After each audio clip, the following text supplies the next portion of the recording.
Nerdiest Prime.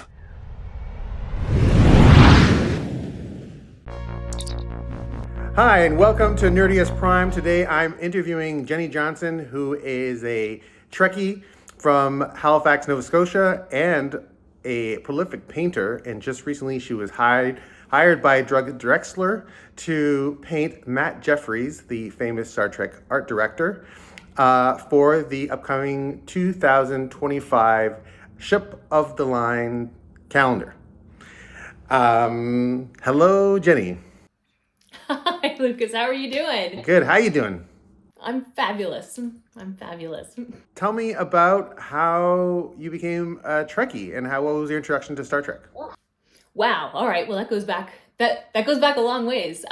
So when I was a kid, I would watch the original series on CBC on Saturday mornings with my dad, and it was like I enjoyed it, but I was also so young that I was just kind of like, sometimes it was really scary, and so it was always in my head, but I wasn't like a super Trekkie when I was little.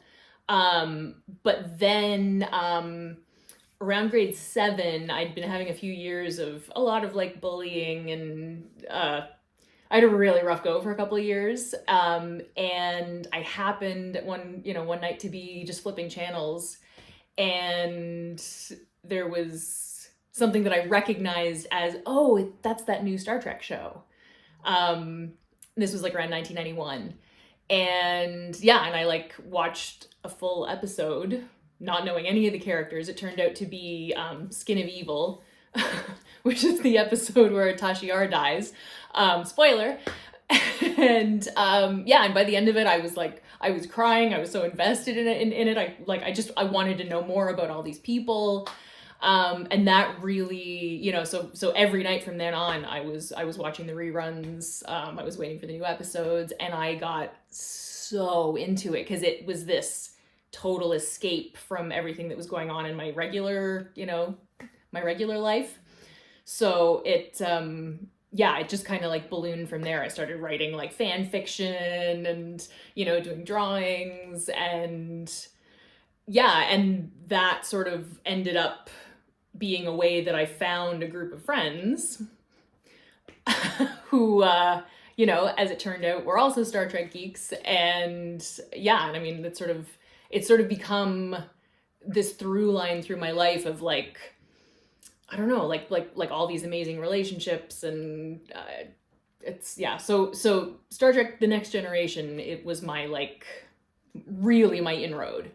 Right, and so did it get you into other franchises or TV shows and movies and that kind of stuff? Oh yeah, definitely. Like TNG was basically my gateway into everything else, whether it was just through looking, going to like the Scholastic Book Fair and then looking for for sci-fi books because I was so into that at that point. And the friends that I made, they were a few years older, the Star Trek fans, and they got me into like playing Dungeons and Dragons and Transformers and Monty Python and just all of these other offshoots, and that led me to finding out about Doctor Who and Star Wars. Oh my God, Star Wars, So it really, it really kind of was the thing that everything else branched out from.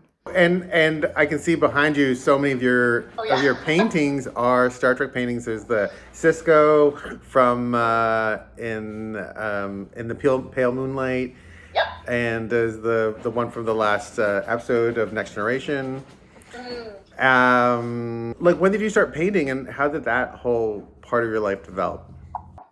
Well, I was always an artist. Like I always drew. I remember, being like maybe 10 or 11 years old and sitting on the couch and drawing just page after page with my sister of all of like the characters from all of our favorite shows, like Full House and Cheers, and but just, like with pencil crayons.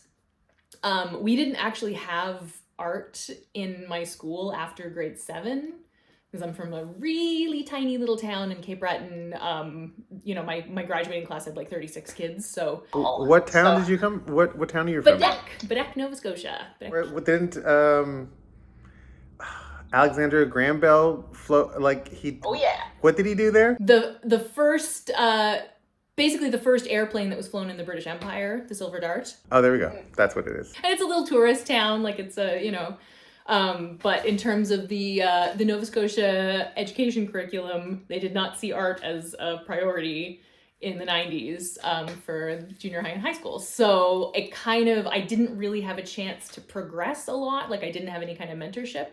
So it took me, I knew I wanted to go to art college, but it took me actually 5 years after I graduated high school to kind of get the guts up to actually apply. But I did, and I went to the Nova Scotia College of Art and Design here and got a BFA, Bachelor of Fine Arts in painting. I'd never picked up a paintbrush before then, so it was 2003 that I actually started to learn how to paint. So that's kind of that's where I started. And once I found painting, I was like, okay, this is it. Like, drawing's great, and I do it sometimes, but painting's my jam for sure. And did you start with science fiction? Were you always doing science fiction type stuff, or did you start with something totally? Tell me about that. I mean, I had kind of an affinity for doing for doing portraits, and I would do people's kids and that kind of thing. I did a lot of landscapes and sunrises and sailboats and a lot of like Nova Scotian themed stuff because at that point, I was trying to sell work or trying to get my work into like a couple of galleries here, and it just seemed like that was what I ought to be doing.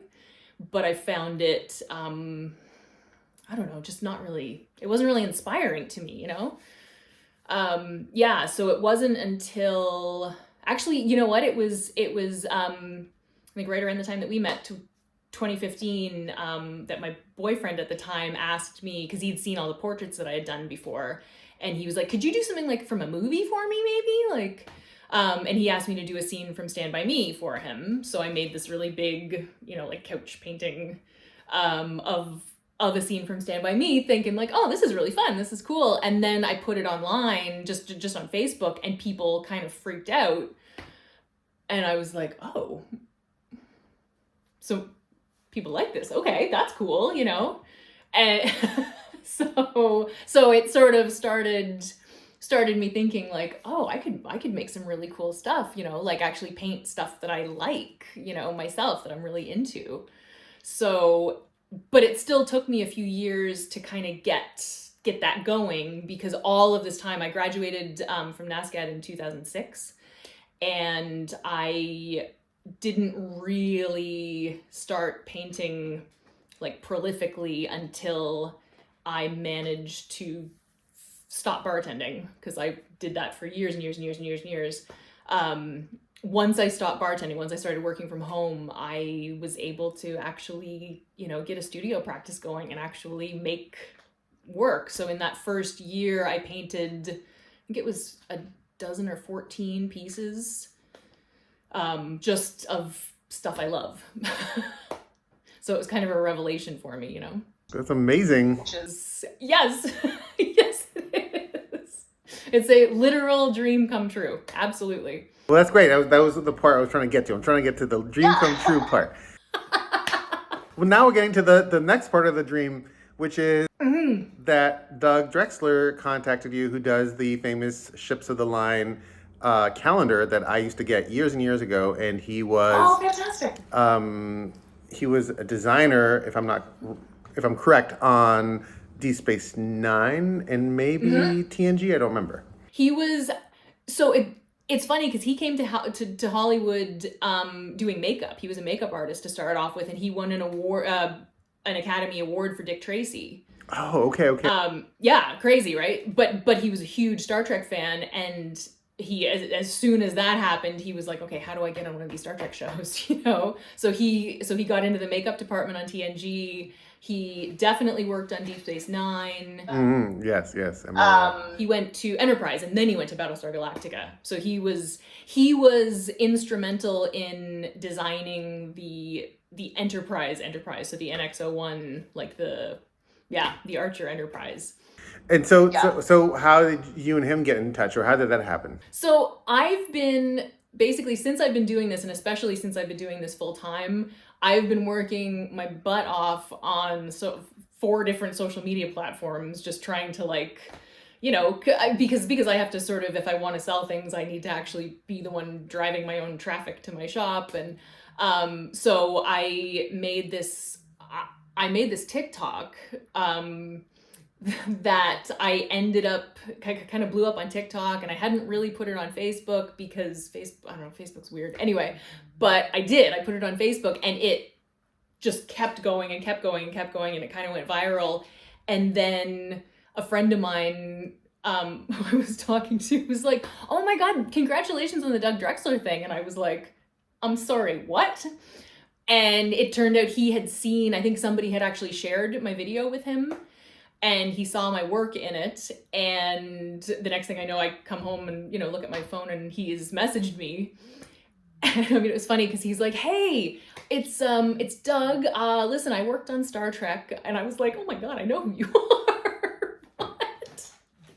And he's like, I love your work. This is amazing. I would love to get you to do a project for me. And I'm thinking, like, this is bonkers, you know? And then he asked me, he's like, how would you feel about doing an official portrait of Matt Jeffries for the Ships of the Line calendar? Obviously, you know, and he's like, I mean, no pressure, no. And I'm like, are you kidding? He is the nicest man. He is just he's this just lovely soul. Yeah, like he's like, you know, I don't want to put any pressure on you. And I'm like, this is literally like my dream, you know?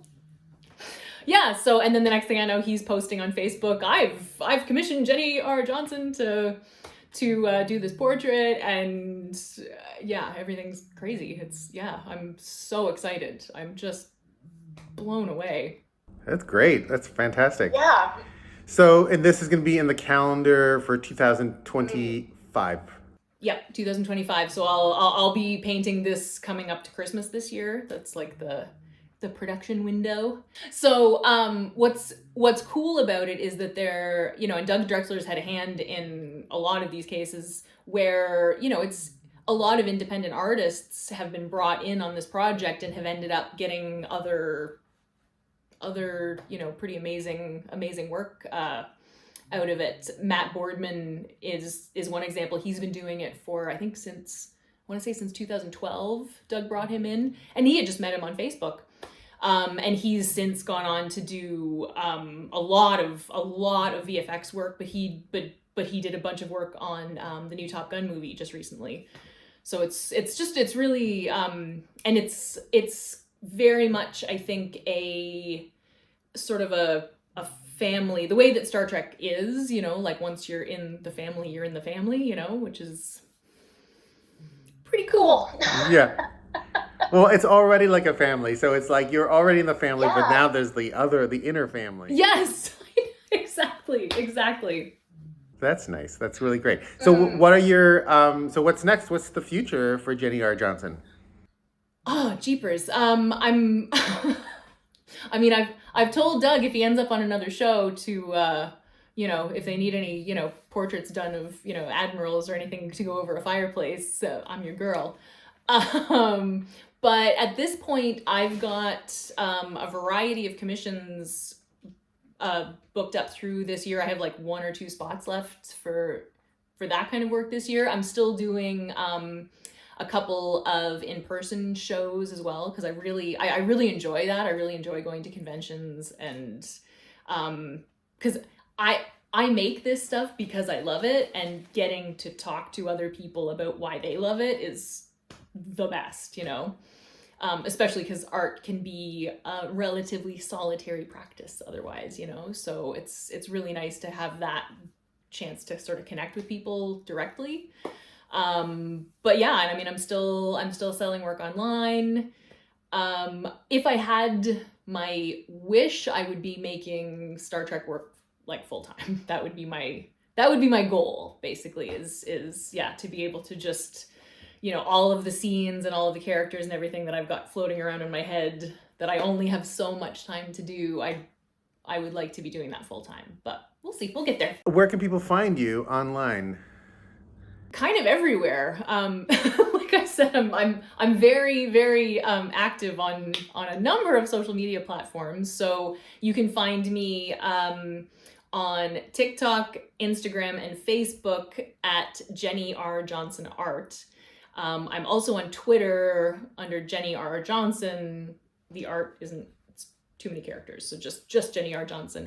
And my website is jennyrjohnson.com. And you can find information on commissions there. You can find a link to my store. So kind of everything is on my website. Great. Thanks so much for taking the time to speak with us at Nerdiest Prime today. It was a great pleasure. Oh, likewise. Thank you so much, Lucas.